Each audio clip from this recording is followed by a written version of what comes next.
Hello, my name is Jim Turner, and I would like to introduce a classroom assessment technique known as the muddiest point.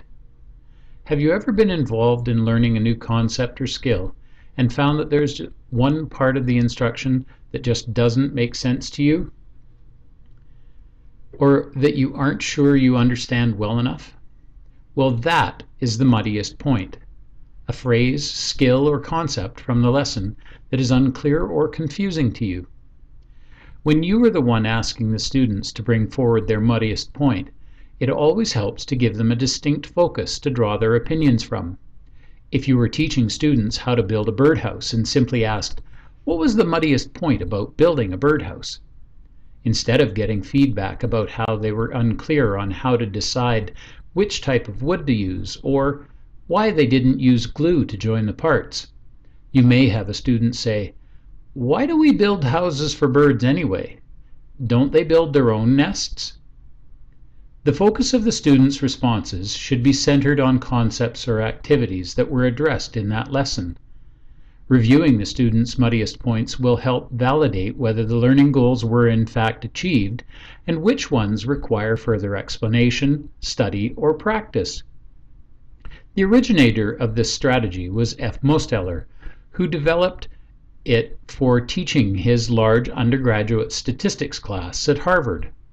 The most common method for using the muddiest point strategy is to have the students hand in a brief comment card at the end of the class, highlighting what it is that they are most unclear about or confused by from the lesson that they have just received. The teacher collects the cards and reviews the muddiest points identified by the students, grouping any that have noted the same part of the lesson. The next step is to produce some form of response that helps clear up the muddy points. This can be in the form of further discussion about the topic in class, a handout with more information, or by having the students watch an additional presentation that explains the lesson material in a different way. This strategy can be useful for classes of any size, but will probably be modified for smaller numbers of students by switching to an open discussion format instead of gathering comment cards.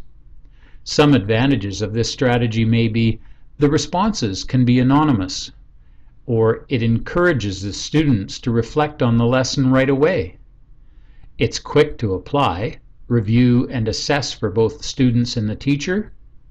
It provides timely feedback about whether the students have learned what was taught and also whether the teacher taught what was supposed to be learned.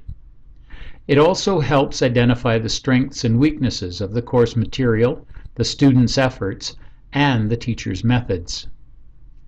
Some of the limitations of this strategy can be the students may have a hard time initially with the task of assessing their level of understanding on their own, since self-assessment is not a natural skill for all of us. The teacher must be committed to providing feedback to the students on their muddiest points. If there is no constructive and appropriate feedback provided, the students will disengage from any future participation, and the exercise will become meaningless to them. The muddiest point can be a valuable exercise in discovering what the student's level of understanding is after a single lesson, or even a couple of lessons about a single topic or concept. Feedback for the students is fast-tracked and provided as soon as possible after submitting their comments. The teacher may choose to lead a discussion at the beginning of the next lesson to review the muddiest points from the previous class.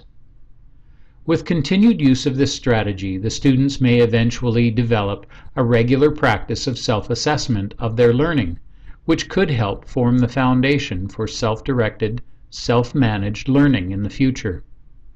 If you are looking for a formative assessment method to help with your students' learning that doesn't take a lot of time and resources, I would encourage you to give the muddiest point a try. For further information, be sure to check out these references on the muddiest point.